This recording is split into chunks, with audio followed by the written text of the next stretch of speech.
Story 1. I mentioned this situation in a previous post about how my sister kept my nephews away from my birthday 2 years in a row just to upset our parents. Well, last year I was asked by my eldest nephew to drive him and his date to his junior prom. I had no issue with it and agreed. But there was another huge mess involving my sister. She didn't have a working vehicle at the time and asked our grandmother if she could borrow her car.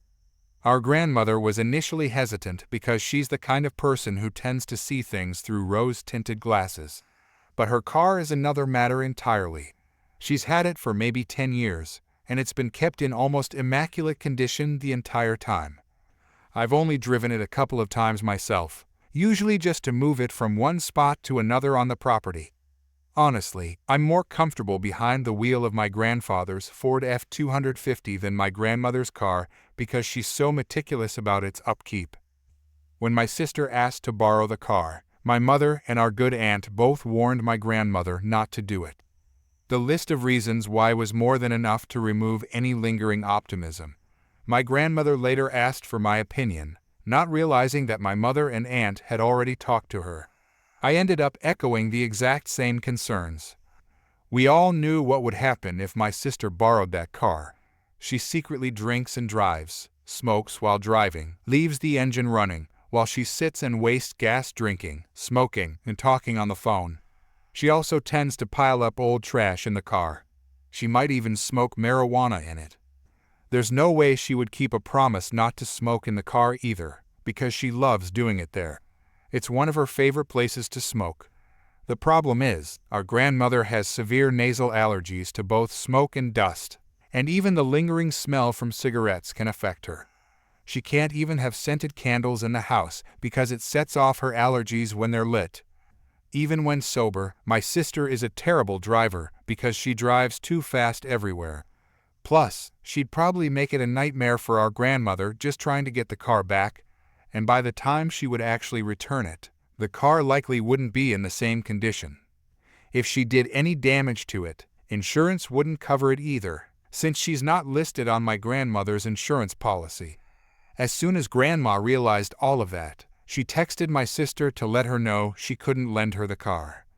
My sister had a full-blown tantrum over it, immediately blamed everything on our mother, and claimed that not having a car was the reason she couldn't take her son to buy a suit for prom or get a job.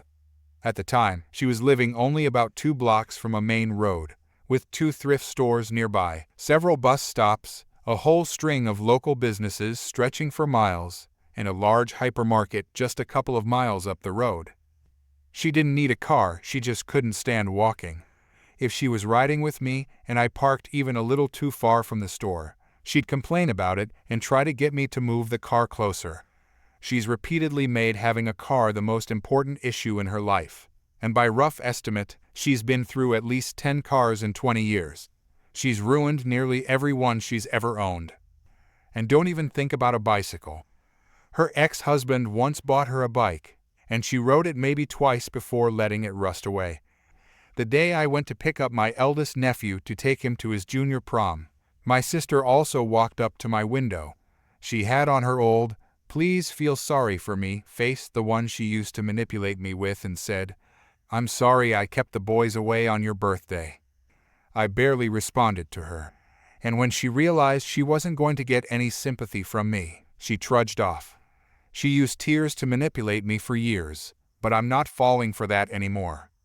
She gets her sons 1 to 2 weekends a month, and the day of my eldest nephew's junior prom just happened to fall on one of those weekends. She had promised to get him a suit for the prom, but then waited until almost the very last minute to follow through. She kept making excuses, saying she couldn't do it because she didn't have a car, and then blamed the entire family for not letting her borrow our grandmother's car. All we heard from her about it was blame. If she can't get her way, she'll just say the most hurtful things about people, and she doesn't stop at exaggerating, she'll straight up invent things to be upset about too. For a while, she was claiming that our uncle was a drug dealer, simply because he's a stay-at-home dad. My mother wanted to buy my nephew his prom suit, but my sister said no, claiming she had it under control. My nephew's father could have gotten him one too, but again, she insisted she had it covered. So I texted my nephew and told him that if his mother didn't get him a suit, I would take him out to buy one on the day of the prom. My nephew texted his mom to remind her about the suit, and the response he got from her was nothing short of text message hostility. It was filled with harsh language, including a lot of strong swearing, and she even called him an ungrateful brat. My nephew was really upset by this and took screenshots, which he sent to my mother. She later showed them to me. He didn't tell his mom that he had shared the messages with us, but he did tell his dad. I think his dad said something to her, because after that, my sister finally realized that this situation wouldn't end well unless she kept her promise. She eventually went out and bought my nephew a suit for the prom. I drove him and his date to prom, and they had a great time.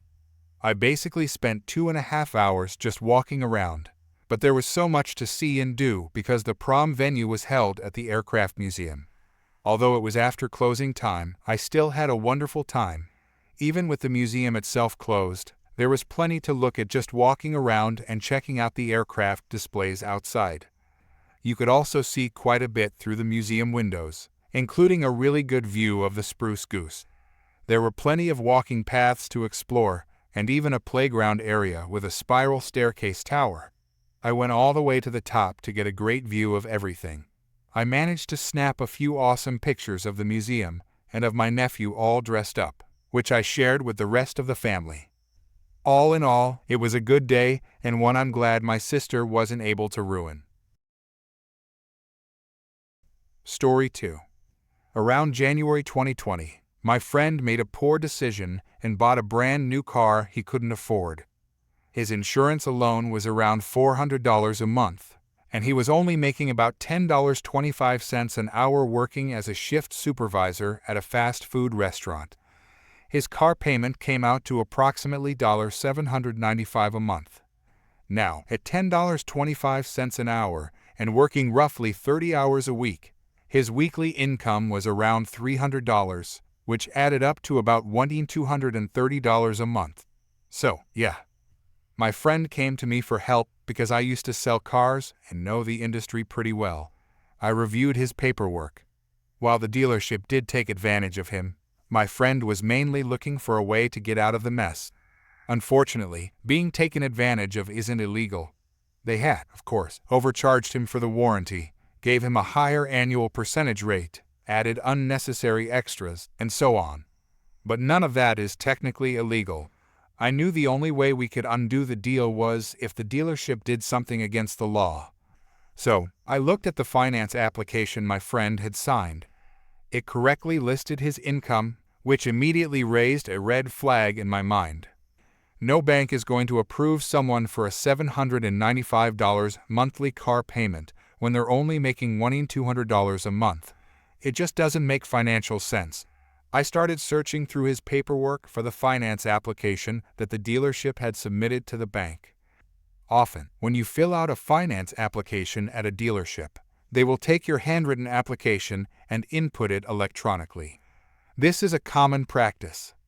However, on the application the dealership submitted to the bank, they claimed my friend was a general manager at the fast food restaurant and that he made $70,000 a year. My friend had good credit, so it seemed like the bank didn't ask for proof of income. So, I went to the dealership with my friend and told the sales manager that he was going to want to connect me with the general manager because we were going to unwind my friend's deal and get his trade-in vehicle back. The sales manager thought I was joking. The general manager also thought I was joking. Then I showed them how their dealership's finance department had committed bank fraud. I presented the general manager with the finance application my friend had filled out. Then I showed him the finance application their dealership submitted to the bank and pointed out the massive difference in income. My friend actually made $14,000 a year, but the dealership claimed he made $70,000. That's bank fraud. That's a serious felony. Let's just keep this simple, shall we? The general manager could clearly see that his dealership was in serious trouble. The proof I had was solid. He knew it. I knew it. Everyone in that room understood what was happening. He said, "Okay, so what can I do to make this right?" I responded. Unwind the deal and give my friend his trade-in vehicle back. Unwinding the deal basically means the general manager agrees to cancel the purchase, erase the transaction, and act like it never happened. The general manager tried to find another solution, but I stood my ground and reminded him that we could very easily take this documentation and make things extremely difficult for him. He knew I was right. My friend also needed a car to get to work the next day. The general manager said he'd look into it. He came back and informed me that, unfortunately, they had already sold my friend's trade-in vehicle. I said, "That's fine. Unwind the deal and let's put my friend into something as good as or slightly better than what he traded in." So, the general manager asked, "So he'll buy a car similar to his trade-in?" I said, "No, you'll give him a car similar to his trade-in." The general manager replied, "It doesn't work that way." I responded, "It does when you've committed bank fraud." He was clearly upset with me, and I reminded him that I was being very reasonable. This could become a much uglier situation. We're talking felony-level charges, possibly even losing the dealership franchise. So yes, this is going to be painful, but it'll hurt a lot less if you go my route. The general manager eventually agreed and looked through the dealership's inventory. He told me they had a 2007 Focus with 10,000 more miles than my friend's previous vehicle. I told him, "No.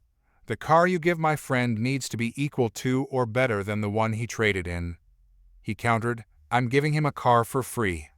I replied, "No, you took his trade-in, sold it, made money on that sale, and also committed a felony while selling him the new car. You're now fixing that mistake. This isn't a free car for my friend. This is you correcting your error." The general manager insisted that the Focus was the best he could do. I told him that if he couldn't do better, we would speak to a consumer protection attorney. My friend didn't want to go that route, but it was our backup plan. We began to stand up and leave when the general manager said, "Wait, give me a second." The general manager said, "I have a 2008 Civic. It has 5,000 more miles than your friend's trade-in, but it's a Civic, not a Focus. I'll unwind the deal on the new car and put your friend in the Civic at no extra cost." We agreed. The general manager had the paperwork drawn up. The old loan for the new car was canceled. They took the new car back, but since it had already been titled, they would now have to sell it as a used vehicle, which wasn't ideal for them, and they gave my friend a better car than the one he had originally traded in. For those asking why we didn't get a lawyer involved right away, we could have. But legal proceedings take a long time, and this was a faster and more efficient way to resolve the situation. Story 3.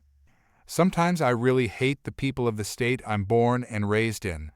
I've got a truck, so I've been asked more than a few times since buying it to help friends and family move things. There's also a whole story involved in my buying the truck about the previous owner's ex-wife, but I'm not going to go into detail about it here.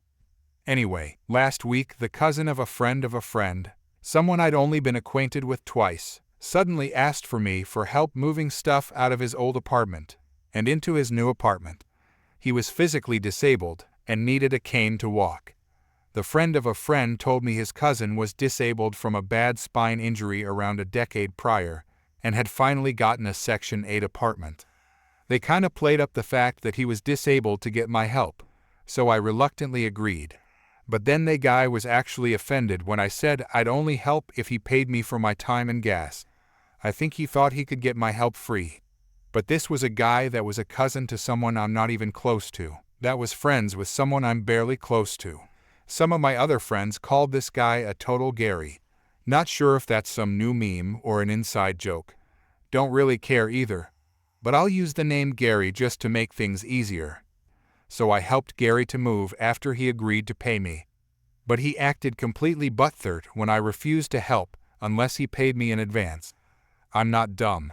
I could tell this guy would have tried to weasel out of paying me if I asked for the money after.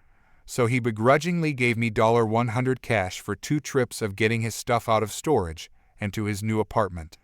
But he totally lied about the distance we'd be driving. He said 20 miles, but when I put the address into the GPS, it was 35. I used most of what he paid me just to put gas my truck, because I made multiple trips of driving this guy's stuff 35 miles each way. That was 140 miles total. And I was doing most of the heavy lifting because Gary couldn't do any heavy lifting because of his bad back. The apartment I was helping get the stuff to was also on a third floor and only accessible by stairs, so that was a lot of painful lifting. Once all the stuff was finally unloaded, Gary wanted me and the friend of a friend who introduced me to him to stick around and help him unpack and arrange everything. I tried to be nice about it, but he kept insisting and told me I have to help more since I gouged him for cash. I got mad and pointed out I helped him for several hours, and I barely know him. If anything, I undercharged him, especially since he lied about how far we were going. Plus, he clearly didn't even want to pay me to begin with. He'd have had to pay several times more if he hired professional movers. Plus, he was constantly rude to me the entire time, and I heard him call me a redneck garbage collector when he thought I wasn't listening. Then I told him what my actual job and salary is, and that I'm never going to help him with anything ever again. Gary got really red in the face, and I walked out while he called me names and said he never wanted to see me again.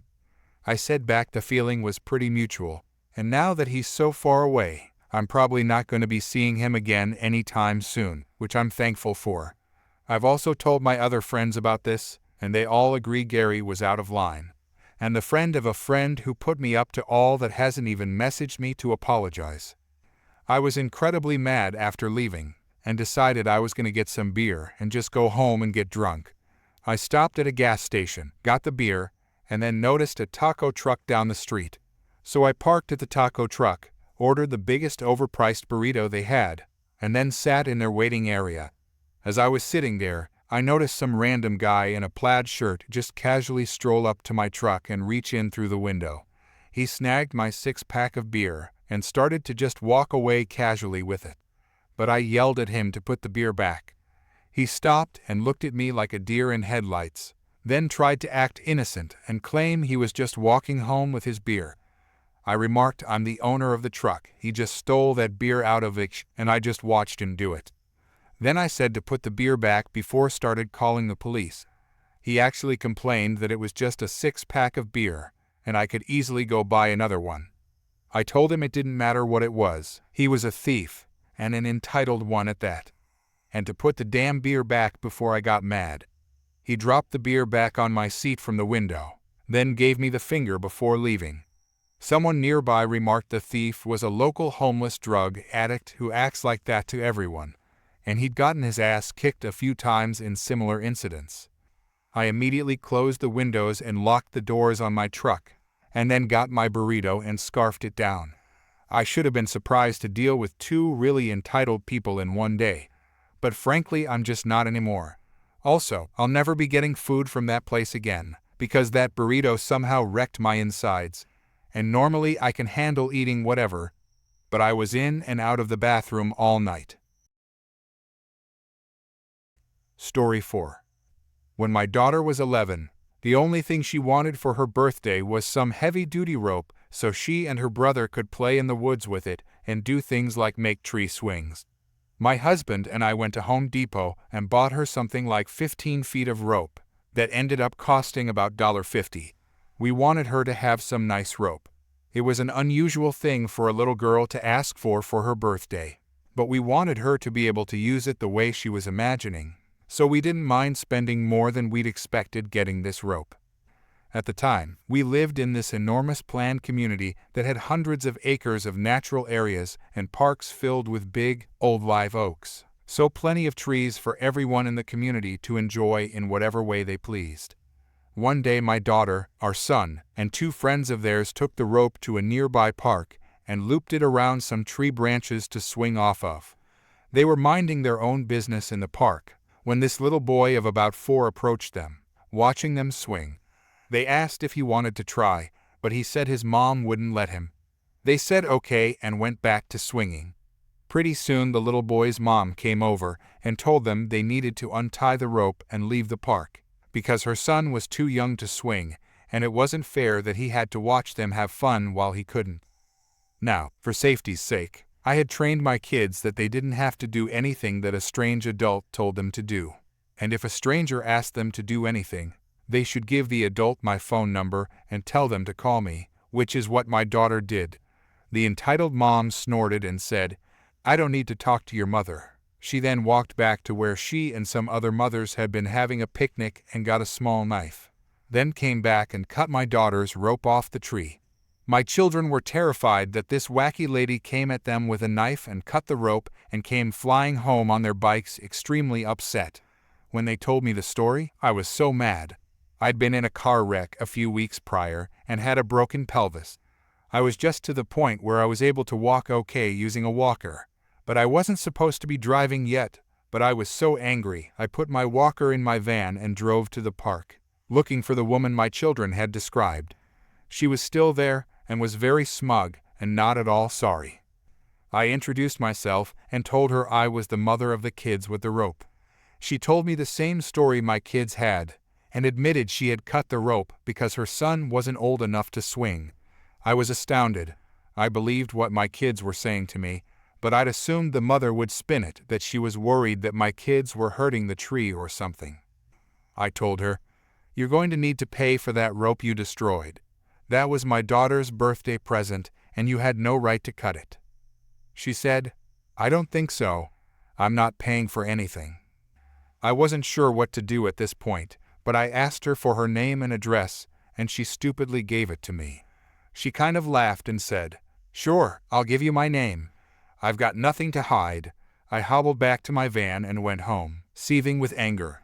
I called my husband, and he immediately said, "Call the police," which I did. A policeman came within about 20 minutes since we lived in a pretty small town, and I told him the story. He said, "That's destruction of property, and she can't do that."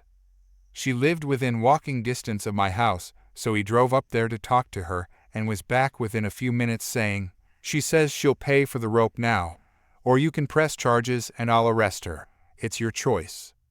I was pretty surprised to hear that she could get arrested over destroying $50 of rope, because that really hadn't occurred to me.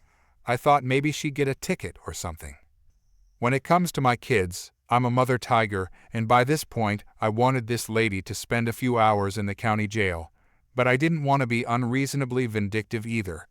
I asked the cop what he thought I should do, but he said he couldn't make that choice for me. I called my husband again, and he said, "Press charges. You already gave her an opportunity to pay for the rope, and she didn't want to." When I told the cop I wanted to press charges, he smiled and said, "That's the right choice. You gave her a chance to pay." He told me he was going back to her house to arrest her. I assume he did, though I never heard anything further about it. We ended up having to buy my daughter some new rope ourselves, but it was worth it to put that entitled mom in her place. Story 5. I have to vent.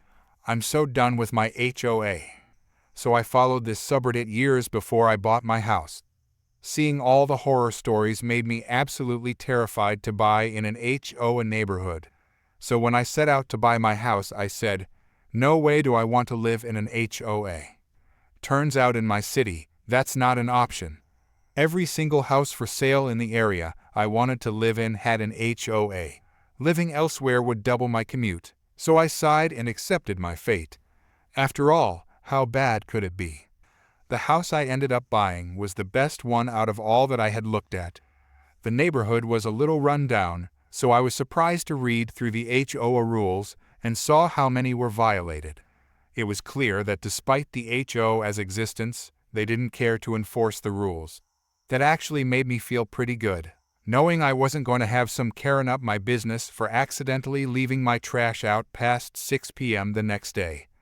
The first few years were almost completely uneventful. I replaced my fence with HOA approval, yet they sent me a letter saying it was in violation a few days after replacing it, probably because my neighbor behind me threw a fit and screamed at me over replacing his rotting, collapsing wooden fence with a new one. Mind you, I completely paid for it. Screw that guy. A call to the HOA office got the violation resolved, and they admitted it was a mistake on their end. Whatever.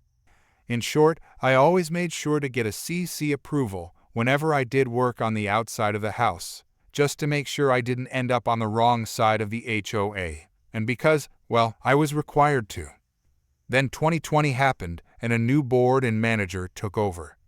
Suddenly everyone is getting cited left and right for issues with their houses. Although it's annoying, I understand why they're doing it, because they're all part of the HOA rules. My house was fine, but my neighbor told me how they had come down on him for tons of little things. A few months later, I'm woken up at 6 a.m. by a lawnmower in my front yard.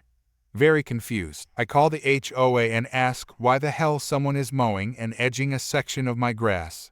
The HOA takes care of the common areas only, never homeowners' yards. I'm told the new manager is cleaning up everyone's yard as an example of what is going to be expected going forward.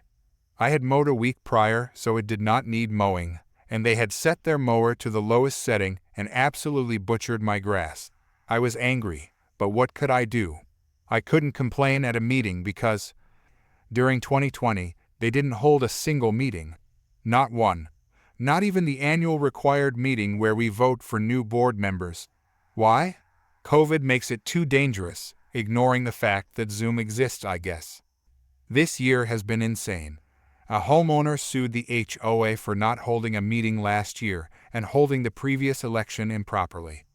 The county court told the HOA they needed to hold an election to resolve the issue. The HOA straight up ignored the court decision.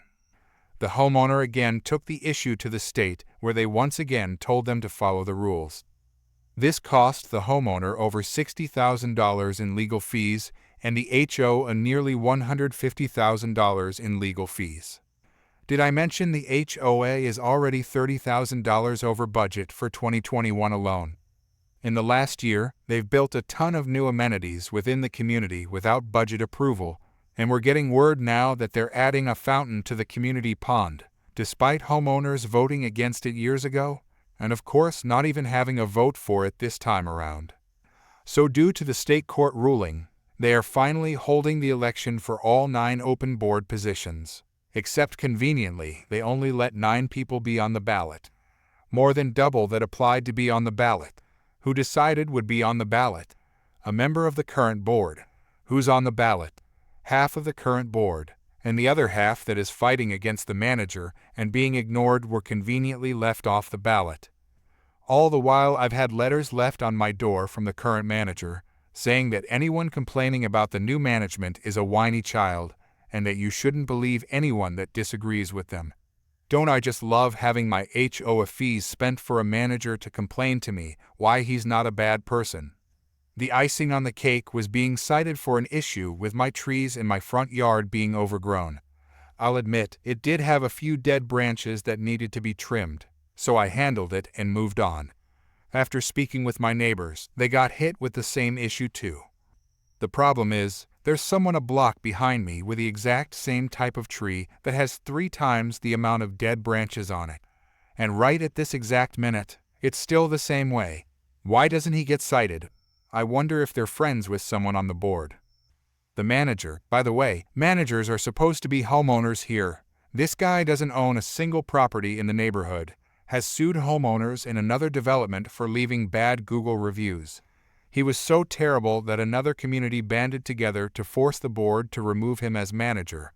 Sadly, we can't do that in this community, but it speaks to what kind of jerk this guy is. His contract was conveniently renewed this year despite these contracts supposedly needing to be handled at open meetings. I wonder how that happened. I can't handle this place.